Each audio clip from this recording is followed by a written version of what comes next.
네, 소개 감사드립니다. 중앙대병원 순환기내과 원호연입니다. 아스피린은 잘 아시는 것처럼 결국에는 스롬보시스를 억제를 하지만 결국 블리딩을 늘어날 수밖에 없기 때문에 요 포서블한 클리니컬 리스크 베네핏 스레스홀드를 맞추는 핫스팟을 맞추는 게 사실 굉장히 중요합니다. 그래서 이런 반대급부와 이득이 있기 때문에 이를 어떻게 조절하냐에 대한 내용들이 굉장히 많은데요. 증례로 시작을 하도록 하겠습니다. 68세 여자고 고혈압으로 다니고 있고 혈압은 어느 정도 뭐 139에 80 정도, LDL 87 정도로 조절되는 사람입니다. 암로디핀 발사탄 혈압약을 먹고 피타바스타틴 스타틴을 먹고 있는 사람인데 이제 아스피린을 써야 되지 않을까요? 뭐 불안합니다. 아스피린 누가 꼭 먹으라 그러는데 이제 이런 질문을 외래에서 이제 종종 받고는 합니다. 예전에 고혈압학회 진료주치 고혈압이 있는 사람이니까 심혈관 질환이 있는 고혈압 환자는 2차 예방 클래스 1 인디케이션 여기에 대해서는 이론의 여지가 없지만 심혈관 질환 위험이 없는 40에서 70세의 고위험도의 고혈압 환자에서는 클래스 2B 인디케이션으로 권고할 수 있다라고 돼 있었지만 70세 이상의 위험이 없는 중저위험도 고혈압 환자에서는 투여 시작하지 말아라 이렇게 했었는데 2차 예방에 대해서는 똑같이 클래스 1A 인디케이션인데 보시면은 나이가 일단 빠졌고 그냥 고위험군 환자에서 1차 예방 목적으로 클래스 2B 인디케이션으로 사용할 수 있다 이렇게 되어 있습니다. 저위험군에 대해서 나이는 빠졌고 아스피린 투여는 권고되지 않는다로 조금 변경된 내용이 있습니다. 고혈압학회 진료 지침 조금 더 자세히 보시면 그럼 고위험군이 뭐냐 보면은 고위험군은 중저위험도 기준의 2배를 초과하는데 저위험군은 한 10% 미만, 중위험군은 10에서 15%, 고위험군은 15% 이상으로 정의하였다. 유럽 고혈압 진료 지침과 비슷하다라고 돼 있고 보시면은 우리나라 이제 심내혈관 위험도 계산식에 따르면 다른 나라의 계산식을 할 때는 좀 과대평가된다. 또 이렇게 있는데 이게 도대체 우리가 15%를 사실 굉장히 따지기는 어려운 면이 있습니다. 그와 동시에 또 이런 표가 있습니다.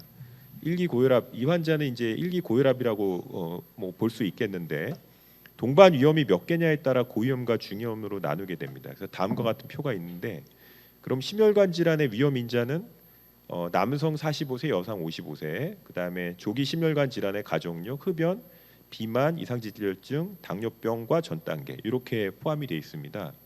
그래서 요게 몇 개냐를 또 따져봐야 되고요. 무증상 장기 손상이 있는지 뭐 뇌라든지 심장, LVH, 알부민유리아, 또 아세로스클레로시스라든지 망막병 등등 다음과 같은 또 질환이 있는지를 또 살펴보도록 사실 돼 있습니다. 그래서 이 환자에서 이런 것들이 있는지 하나하나 살펴보면 나이와 그다음에 몸무게, 당뇨 전 단계 이 세 가지의 위험 인자가 있고 검사를 일부는 안 했지만 엔도오간 데미지라든지 이런 것들은 없는 것 같습니다. 그럼 이 환자의 리스크를 따져봤을 때는 1기 고혈압이라고 치고 고위험군이 있기 때문에 사실 이렇게 되면 이제 아스피린을 써야 되는 환자가 되긴 하죠. 다른 나라의 가이드라인과 데이터를 먼저 보면서 얘기를 좀 나누겠습니다. 2019년도 미국 심장학회의 프라이머리 프리벤션에 보면은 앞서와 마찬가지로 40에서 70세에 대해서 고위험군 환자에 대해서는 클래스 2B 인디케이션으로 70세 이상과 저위험군에서는 쓰지 말라 이렇게 돼 있고 블리딩 리스크 있는 사람은 쓰지 말라 이렇게 돼 있습니다. 그래서 아스피린은 루틴으로는 인프리퀀트하게 쓰고 넷 베네핏이 없다 이렇게 돼 있고요. 그럼 블리딩 리스크가 높은 사람들은 예전에 블리딩, GI 블리딩 등이 있었던 사람, 올드에이지, 스롬보사이토페니아, 코에귤로패시, 그다음에 CKD라든지 엔세이드 등등을 먹고 있는 사람들이 포함된다고 돼 있습니다. 그 이 환자의 이제 미국 위험도를 따지면 이 10년도 위험도는 11%로 돼 있긴 합니다. 그 다음에 블리딩 리스크는 특별히 없는 것 같고, 그럼 ASCVD의 리스크로는 사실 기존의 이제 패밀리 스토리라든지 또 프리매처 MI의 리스크 이네시 팩터들이 있는지, 그 다음에 리피드라든지 BP, 글루코스 타겟에 들어오지 않는지, 코로너리 아터리 칼슘이 있는지 이제 이런 것들을 사실 보라고 권고를 하고 있습니다. 근데 이런 것도 검사해보지 않은 것도 있지만 아무튼 특별한 건 없었고 이 환자의 리스크를 조금 더 시스톨릭 BP를 컨트롤된다고 하게 되면은 10% 미만으로 위험도가 낮아가기 때문에 이게 어떤 상황에 따라서 위험도라는 게 사실 굉장히 애매하고 객관적이지만 또 주관적이다 이렇게 또 볼 수가 있는 거죠. 미국 고혈압 가이드라인 보시면 로우도즈 아스피린은 고혈압 환자에서 프라이머리 프리벤션에 레코멘드되지 않는다 이렇게 돼 있고 세컨더리 프리벤션에는 당연히 안티스롬보틱 이벤트가 되렸다 이렇게 돼 있습니다. 그래서 고혈압 환자에서 안티플레이틀릿 세라피의 레코멘데이션은 인디비주얼 CB 리스크를 따져서 블리딩 리스크와 고려해서 네가 알아서 판단하라 결국 이런 식으로 가고 있기 때문에 굉장히 우리가 이거를 따라서 어느 하나를 따라서 찾아가기는 조금 어려운 면이 있습니다. 예전 데이터들을 쭉 보겠습니다. 그래서 예전에 이제 ATT 콜래보레이션 메타 아날리시스인데 90년대 이전에 사용됐던 연구들을 한번 보시면은 메이저 코로너리 이벤트를 약 한 20% 정도 줄이고 스트로크도 한 19% 정도 줄이고 베스큘라 데스는 피밸류가 조금 마지널하지만 약 10% 정도 줄이지만 블리딩을 한 두세 배 정도 높인다. 이제 이렇게 돼 있었습니다. 그래서 이런 문제들이 좀 있고 세컨더리 프리벤션, 프라이머리 프리벤션 거의 비슷한 정도로 돼 있고 위험도에 따라서 5% 미만, 또 5%에서 10% 미만, 10% 이상을 보시면 A는 아스피린, C는 컨트롤인데 보면은 이 5% 미만, 10% 미만에서는 이런 베스큘라 데스라든지 이런 것들에 대한 차이가 그렇게 크지 않는데 10% 이상에서는 한 2% 정도 베스큘라 데스를 줄이지만 블리딩도 한 2배 정도 늘어나는 경우를 볼 수가 있습니다. 프라이머리 프리벤션에서. 그래서 이제 미국의 프리벤티브 서비스 태스크 포스에서 레코멘데이션을 보시면 10년 CBD 리스크가 10% 이상인 환자에서 로우도즈 아스피린을 한번 고려해 볼 수 있다. 넷 베네핏이 있지만 스몰하고 또 블리딩 리스크가 없는 환자에서는 한번 고려해 볼 수 있다. 이렇게 돼 있고 60세 이상에서는 사용하지 말라 이렇게 돼 있습니다. 그래서 각 가이드라인마다 나이라든지 또 이런 것들에 대한 컨선이 좀 있고 사실 이 베스큘라 이벤트를 프로텍션하는 그 퍼센테이지가 생각보다 높지 않음을 우리가 알 수가 있습니다. 그래서 프라이머리 프리벤션에 보면은 조금 더 다른 연구들을 좀 추가해서 한 것들을 봐도 위험도들이 토탈 모탈리티 별로 줄이지 못했고 하지만 논 페이털한 카디오베스큘라 이벤트들은 조금씩 줄이고 특히 메이저 블리딩은 여전히 늘리고 이제 이런 것들이 계속돼 있고 보시면은 토탈 모탈리티라든지 카디오베스큘라 모탈리티 차이 없는 것들을 볼 수 있고 블리딩은 늘리고 이제 이런 것들을 볼 수가 있습니다.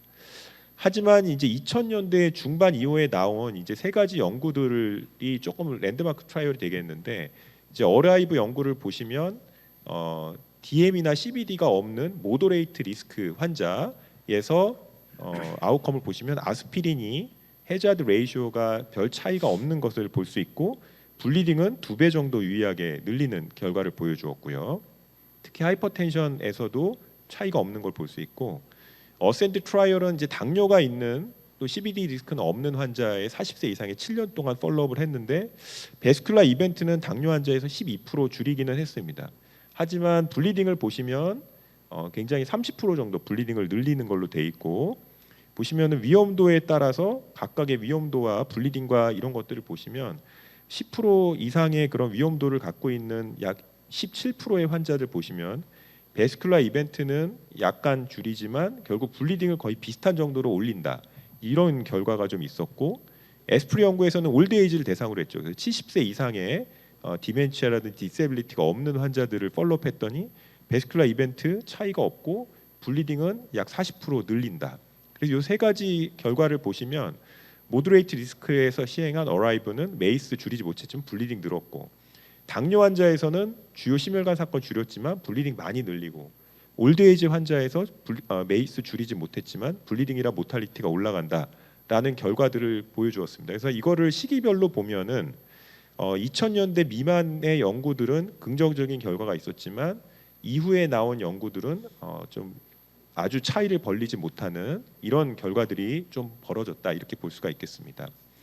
그래서 그것들을 모두 다 최근 연구를 다 포함한 이제 메타 아날리시스 연구 결과를 보시면 이스케믹 이벤트라든지 올코즈 컴포지 CV 데스는 CV 엔드 포인트는 11% 감소시켰지만 메이저 블리딩이 약 40% 증가되는 경우를 보여주었고 특히 로우 CV 리스크에서는 베스큘라 이벤트를 약간 줄이거나 줄이지 못했지만 블리딩이 굉장히 많이 늘어나고 하이 CV 리스크를 보면은 베스큘라 이벤트 약 10% 줄이지만 마찬가지로 메이저 블리딩 굉장히 많이 늘리는 이런 결과들을 보여주어서 사실은 이제 아스피린이 베스큘라 이벤트를 줄이는 건 맞지만 반대부가 굉장히 크다 이런 결과를 볼 수가 있습니다. DM에서는 베스큘라 이벤트도 줄이지 못했고 블리딩은 늘어나는 효과를 보여주었고 또 아스피린이 한때 이제 캔서들을 좀 예방할 수 있다라고 돼 있지만 실제 결과에서는 캔서 예방 효과는 확인된 바가 없다 이렇게 볼 수가 있겠습니다. 그래서 이제 아스피린의 1차 예방에 대한 목적을 보시면 NNT 즉 357명을 치료했을 때 심근경색 1명 줄이는 결과를 보여주었지만 메이저 블리딩은 NNT가 222로 돼 있고 이스케믹 스트록 NNT 500, TIA 370이지만 인트라크레니아 블리딩 약 1000명 중에 1명, 게스트로 GI 블리딩 약 380명 중에 1명 이런 것들이 있기 때문에 블리딩과 CVE 리스크의 그런 것들이 어느 한쪽에 기울이지 않고 거의 비슷하기 때문에 굉장히 쓰기가 좀 꺼려진다 이렇게 볼 수가 있겠습니다. 그래서 예전 어프로치를 보면은 위험도가 낮을 때는 쓰지 말고 중등도 위험도일 때 GI 블리딩이 없으면 써보고 그 고위험군일 때 블리딩 리스크가 없으면 이렇게 써봐라 이렇게 돼 있지만 최근에 여러 가이드라인을 보시면 이제 아스피린 프라이머리 프리벤션 미국 쪽을 먼저 보시면 당뇨병 학회에서는 하이 CV 리스크에서 인디비주얼 초이스를 하라 클래스 2B 써볼 수 있다. 다만 다른 리스크가 없는 50세 미만 환자한테 쓰지 말라 이렇게 돼 있고 예방 태스크포스 팀에 보시면은 60세 이상 쓰지 말고 앞서 말씀드린 것처럼 40에서 60세에 CV 리스크가 높을 때 써볼 수 있다. 미국의 심장학회에서는 20% 이상의 고위험군에 40에서 70세 사이도 2B 써볼 수 있다. 다만 70세 이상에서 혹은 블리딩 리스크 높을 때는 쓰지 말라 이렇게 돼 있고 유럽 심장학회에서도 마찬가지로 고위험군의 당뇨병 환자에서 써볼 수 있지만 모더레이트 리스크 미만에서는 쓰지 말라 이렇게 돼 있습니다. 그 외에 뭐 워먼이라든지 OBS에서 포텐셜 베네핏이 있을 수 있다. 또 제네틱한 펑션을 테스트를 해볼 수 있다 이렇게 돼 있기도 하고 만약에 쓰게 되면은 PPI 같이 쓰는 거를 고려해보라. 물론 이제 PPI가 하이 블리딩 리스크에서만 쓰도록 돼 있지만 고려하도록 돼 있고 그 외에 담배 끊고 리피드 로어링 세라피하고 블러드 프레셔 그다음에 글라이세믹 컨트롤 피지컬 액티비티를 좀 더 강조하는 쪽으로 가는 게 어떻겠냐. 이제 이렇게 권고하고 있는 게 1차 예방에 대한 현실이 되겠습니다. 혈압이 높을 때는 고혈압 약제 쓰고 LDL이 높을 때는 스타틴 쓰는데 그럼 아스피린은 언제 써야 되냐? 기존의 컨벤셔널은 그냥 리스크에 따라서 쓰는데 이제 최근에 물론 지금 실제로 임상적으로 쓰이진 않지만 이런 그 플레이틀릿 펑션에 따라서 스롬보틱 리스크가 높은 환자에서는 타겟티드 세라피를 하기 위해서 아스피린을 고려해 볼 수 있다. 이제 이런 어프로치도 조금 제시되고 있는 양상이 되겠습니다. 그럼 우리나라 현실은 어떠냐? 이스트 에이시안에서 웨스턴 퍼퓰레이션에서는 메이스도 줄이긴 하지만 블리딩이 좀 있었지만 특히 아시아에서는 블리딩이 웨스턴 퍼퓰레이션에 비해서 훨씬 많은 걸로 되어 있습니다. ICH 2배, GI 블리딩 한 4배 정도 많기 때문에 이스트 에이시안 패러독스도 있지만 이 블리딩이 훨씬 많은 우리나라 현실에서는 꼭 아스피린을 프라이머리 프리벤션을 위해서 써야 되냐에 대한 컨선이 좀 있고 최근에 또 아까 그 코로나리 아트리 칼슘에 따라서 이 칼슘 스코어가 높을 때는 써볼 수 있다 이렇게 돼 있는데 실제로 그러냐에 대한 이제 메타 아날리시스 정보를 보시면 코로나리 아트리 칼슘이 0점일 때는 이벤트를 거의 줄이지 못했지만 100점 이상일 때는 보시는 것처럼 이벤트들이 조금 더 감소하는 경향성이 보이고 블리딩 이벤트도 사실 코로나리 칼슘이 높을 때 조금 더 많은 한 연구에서는 또 그렇지 않다 이런 결과도 있었기 때문에 코로나리 아터리 E에서는 코로나리 아터리 칼슘이 아스피린 가이드를 할 수 있다. 특히 스타틴은 지금 권고되고 있죠. 하지만 아스피린을 만약에 사용하게 되면 코로나리 아터리 칼슘이 한 100 이상일 경우에 우리가 고려해 볼 수 있고 특히 ASCVD가 5% 이상일 때 블리딩 리스크가 없고 70세 미만일 때 우리가 넷 베네핏을 있다라고 할 수가 있다. 이제 이렇게 돼 있고 하지만 블리딩 리스크가 코로나리 아터리 칼슘과 상관없이 블리딩 리스크가 높을 때는 하프라기 때문에 사용하지 않는 게 좋아서 결국엔 리스크 베네핏을 결국 고려하라 이렇게 권고를 하고 있습니다. 그래서 이 환자를 쭉 보면은 사실 APCT밖에 없었지만 이제 브레인 CT에서는 노멀 엔지오가 보여줬고 APCT에서는 아주 포컬한 칼슘이 있었기 때문에 사실 이 환자에서 클리니컬 리스크 팩터는 좀 높다고 볼 수 있었지만 실제 리스크가 높다라고 보기는 어려워서 출혈 위험성이 오히려 환자의 그런 이스케믹 이벤트의 예방 목적보다는 조금 더 높을 수 있어서 안 드시는 게 좋겠다 해서 결국 지금 이 환자는 거기에 억울해하고 안 드시고 있습니다. 세컨더리 프리벤션에서는 우리가 안티플레이트를 써야 되는데 그럼 아스피린이 좋냐, 클로피도그렐이 좋냐에 대한 연구들이 그동안에 많이 진행되어 왔습니다. 그래서 보시면 클로피도그렐과 아스피린을 원투원으로 프로스페시티 스코어 매칭을 해서 보면은 메이스라든지 네이스는 클로피도그렐에서 아스피린보다 이벤트들이 약 10% 이상 감소되고 특히 MI라든지 스트로크도 20% 정도 감소되는 경향성을 보여줬는데 이제 블리딩은 별 차이가 없었다. 이제 이런 결과도 있고 특히 이제 이 우리나라에서 시행한 연구를 보시면 이 우리나라 연구가 포함된 호스티그잼이라든지 스마트 초이스 또 일본에서 시행한 스톱데프트 연구들 이제 이런 아시아 연구를 보더라도 주요 심혈관 사건에서 아스피린보다는 클로피도그렐이 조금 우월한 경향성을 좀 보여주어서 아스피린보다는 클로피도그렐이 특히 아이시아 환자를 포함한 우리나라 환자에서는 조금 더 낫지 않냐. 특히 세컨더리 프리벤션에서는 그래서 최근에 이제 모노세라피, 그러니까 만약에 PCI를 하고 모노세라피를 갈 때는 아스피린보다는 클로피도를 사용하는 경향이 조금 더 높은 것 같습니다. 그래서 결론을 말씀드리면 아스피린을 쓸 때는 2차 예방을 위해서는 아스피린과 클로피도그렐을 둘 중에 하나를 고려해야 되는데 클로피도그렐이 조금 더 우수한 데이터들이 요새 많이 나오고 있다라고 말씀드리고 되고 1차 예방을 위해서 루틴 아스피린 사용은 하면 안 된다. 다만 특히 고령에서 60에서 70세 이상에서 아스피린 시작하는 거는 권고되지 않고요. CB 리스크뿐만이 아니라 블리딩 리스크도 고려해서 환자 맞춤 치료를 하되 사실 저는 개인적으로 만약에 베스큘라 디지즈 1차 예방이라고 하긴 뭐하지만 이 아세로스클레로틱 버든이 실제 크지 않은 환자에서는 아스피린을 사실 실제로 사용하지 않고 있다고 말씀드리고 제 강의를 마치겠습니다. 경청해 주셔서 감사합니다.